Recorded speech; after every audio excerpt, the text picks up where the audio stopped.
going on? How are you guys doing? Here again tonight. It's Tuesday. Riding tip. Just got done doing some riding with my nephew and some of his buddies. I don't know if I really call it while I was riding. They were riding and I was just trying to keep up. So that youth thing. But we got a bunch of rain yesterday, so it made traction amazing. It was awesome. You know when your front tire is throwing a roost and it's hitting you in the back of the neck going into a turn that it's good stuff. So traction was awesome. I had a guy show some interest in something that I haven't also before he had mentioned it, a timekeeping, basic old school enduro timekeeping video. So I jotted down some notes just to try and help with timekeeping. I know it's kind of going by the wayside, but most of the local series still use local timekeeping. All right, forgive me, I got, not only do I have dirt on the back of my neck, I also have it in my eyes. So I'm trying to wipe it out. But old school enduro timekeeping. The biggest thing that I see nowadays is, you know, we live in an era where it's all about computers. You know, I don't have one, but I use an ICO computer. I know there's Watchdog out there and different stuff. There used to be Pacemaker, different stuff. But which is great. I use the ICO, but I learned how to keep time the old basic timekeeping way. I think that's made me a better timekeeper. I'm not saying I'm the best timekeeper out there, but I think it's taught me a lot. And it's taught me a lot and made me a better timekeeper than most people today who've grown up on computers. A lot of people who grow up on a computer don't understand what possibles are, and I'm not trying to discredit anybody, I just know what I see from certain people. You mention a possible and they're like, what's that? They don't understand what that, you know, there's only certain places that a check can be. My biggest, one of my biggest pieces of advice I could give you as far as timekeeping is if the club provides a scroll, get it, cut it, put it in a scroll holder, use it, learn it, you know, mark it out the day before, highlights, you know, speed changes, resets, stuff like that. And if they also give the opportunity to have turns available, you know, as far as a route sheet throughout the scroll, you know, get that as well, because that can help big time as far as learning where sections possibly could be, according to, you know, what kind of trail you got coming up, and speed average in that particular piece of woods. We're very spoiled in ECEA, East Coast Enduro Association, you know, in knowing, you know, straight woods trail, you know, left woods trail, stuff like that. The way the enduros in our association are route sheeted. I say that because I've been to National in Ohio, and they won't tell you. They'll just tell you left, right, left, right, left, right. You don't know if it's a dirt road, or, you know, a trail, or what it is. But I learned from riding ECA that we're very spoiled, and it helps a lot of times if you know what's coming. Let's talk about speed averages real quick. I just got it down here. Speed average is 6 miles an hour is a tenth every minute. 12 miles per hour is 2/10 every minute. That means you need to maintain that speed or that pace to stay on time. You know, obviously you're going to program this all into your computer. A lot of times guys don't understand how to do that and program it on a computer. But 18 miles an hour is 3/10 every minute. 24 is 4/10 every minute. 30 is 5/10 every minute. Now, a lot of times nowadays clubs will vary off of them, but they're just the basic ones I grew up on. And you know, the stable, easy way to work at everything out, the speed average. They fall on each minute and whatnot. You know, it's funny, like, I grew up in the era of National Enduros where it was straight 24 and you could do 24 miles an hour in your head. And it was, you know, even is 0.48 and odd is, what, 2.6. And people look at it like, what? Well, if the even number on the left side is, you know, if the number on the left side of the decimal is even, then the possible is either 0, 4, or 8. So you follow me there? And if the number on the left side of the decimal is odd, like a 3, then the possible is 3.2, 3.6. Okay, just for an example. But that's how I learned, and I mean, you can do 24 miles an hour in your head if it's straight 24 all day long. Pretty easy, even for a dumb guy like me. But anyway, learn your scroll. And I say that because the scroll will tell you possibles. You know, why I say that is, say if it's 24 miles an hour, for example, and the possible is at 24.4. Okay, 24.4 is the possible. You know, kind of 24.3. I'm going to keep time up to that. slow, back down my pace. Going to ride maybe at 00 or 05 back in my minute. Means the right number on the right side of the computer. I'm going to back it down and ride at that pace up until 24.4. Being aware of my surroundings and what's coming. And then at 24 mile an hour, from 24.4, the next possible is 24.8. I'm going to ride at a good pace to 24.7, a tenth before. And then I'm going to back it down and keep time. A lot of people don't understand that's riding possible. Why I say before, people growing up on computers and this day and age, they ride that pace, 24 mile an hour, and just ride 5 seconds into their minute for that 4/10. A lot of people don't think that's a big deal, but in that 4/10 or 3/10 that I pinned it, and they didn't, if it got technical or tight or whatever, you're going to get back in your minute.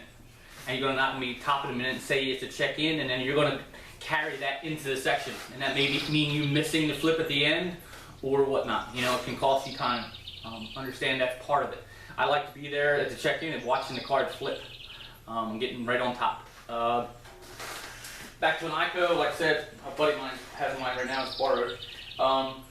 Mileage is on your left, top left.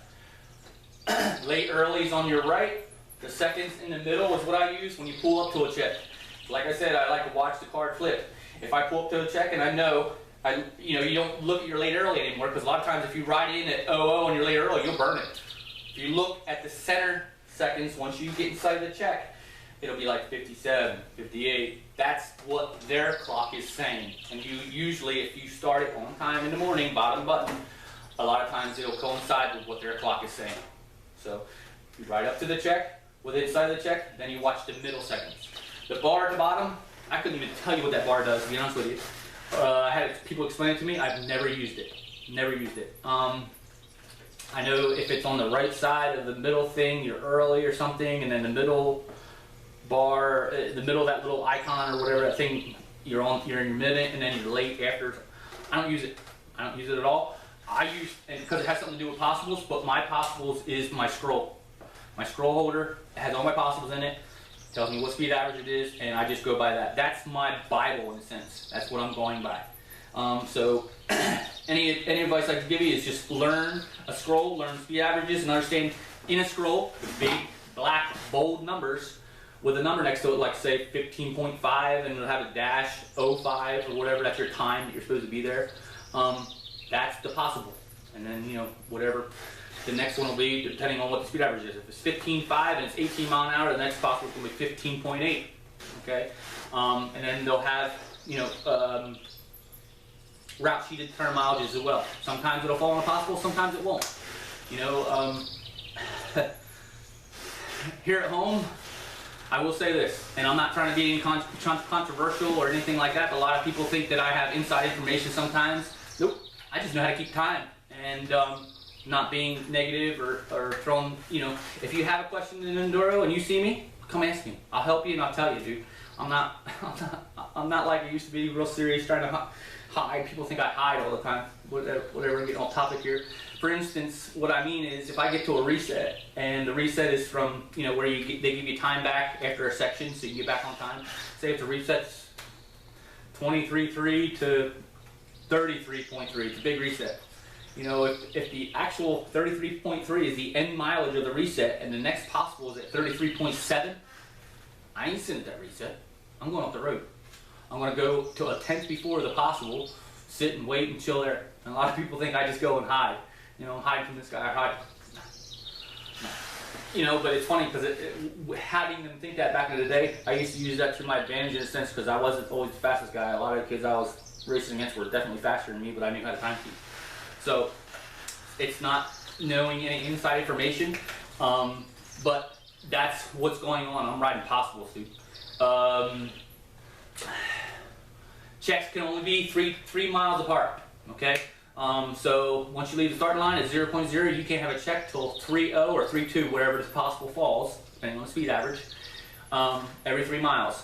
Gas stop, I think a gas stop, meaning where you get gas, if it's titled a gas stop, it's 2 miles before, 3 miles after. They can't have a check 2 miles before, 3 miles after. Gas available, they can have a check all the way up to, or all the way, after. Gnome control. Gnome control, it's same as a gas stop. Gnome control is 2 miles before, 3 miles after. But they can, I don't know how this falls in, but I did ask my dad just to make sure. They can have a regular check all the way up until and before a start control. So be known that can happen and just be aware of that. You know, this is a dying thing in my opinion, and I'm not starting to create controversy here on what should be start controls or you know, the old school thing. I have my opinions. I'll give that later. But just think of it like a game. It's like a game. Just play the game. And the club's just trying to play a game with you and learn from it, have fun with it. But with that being said, I also used to, I don't much nowadays, but keep a Bible, meaning race to race. If you're running one particular series year after year, one race, say they always do something here, or they always do this as far as check placement, or they don't have a lot of check crews usually because they're a small club. You know, just real silly stuff like that. It may seem like playing the game, but at least you know going in, you remember from the year before what kind of you dealt with, and you know, and a lot of people think, you know, and that's what the one thing I don't like about timekeeping. It's, you know, it's kind of playing the game a little bit, and a guy that maybe is faster than you, maybe not catch on to or whatever, but at least you knew timekeeping and kind of figured it out before he did. And it's just a game. That's all it is. Anyway, I'm getting off topic here, and I don't want to start a controversy on what's what. Just trying to help these newcomers that come into enduros understand timekeeping. If you're a sea rider and it's your first enduro going in, I wouldn't worry about timekeeping at all. I would get on a number with a guy that, you know, at the starting line, introduce yourself, say, hey, my first enduro.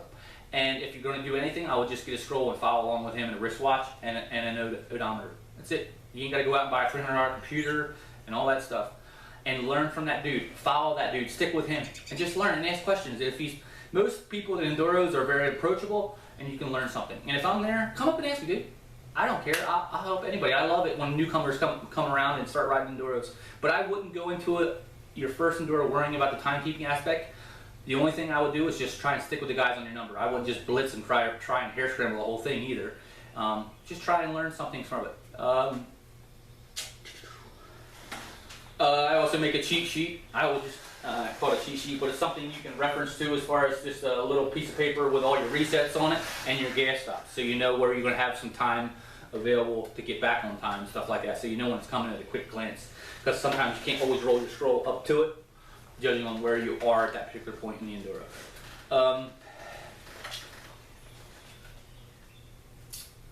No speed averages. Learn them so you know them in your head, so you know what's coming up, you know what's going on.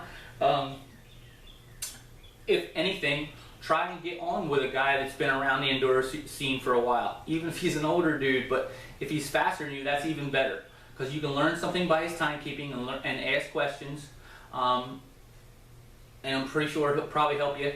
But that way you can at least learn timekeeping aspect, because I've been down this scenario myself where I didn't really pay much attention when I was on a faster guy's number at that point, my older brother Jack.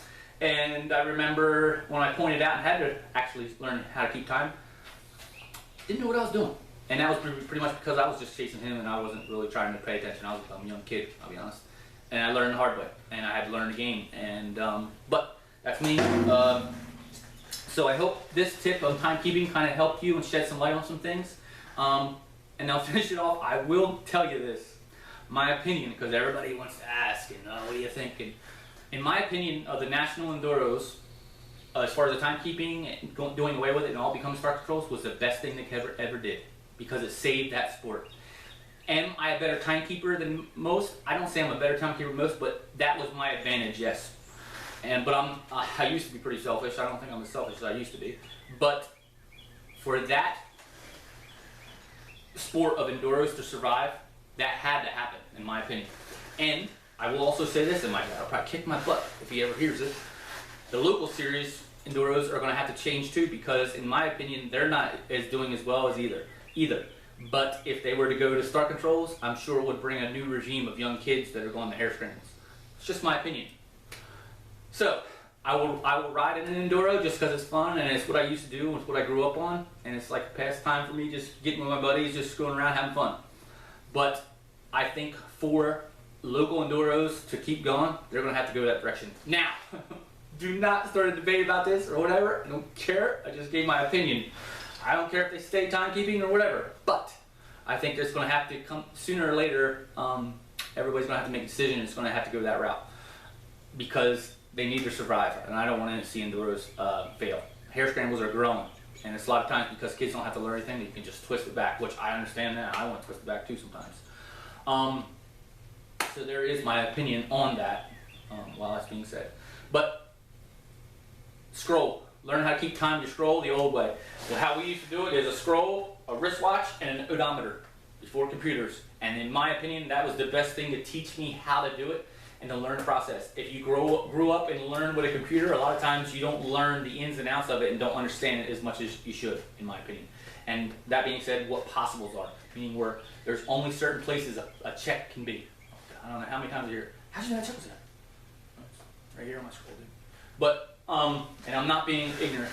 It's just because I'm very surprised on what people don't know, and it's funny because I'm ignorant in my opinion because the little things that I do know just from doing it over and over, I guess I overlook. But these days I'm not about going fast and whatever as much as I am helping people and just having fun. So if you ever see me in an enduro and you have a question, come on up and ask me, please. I welcome it and I'll definitely help you. I don't care if you're a competitor or not.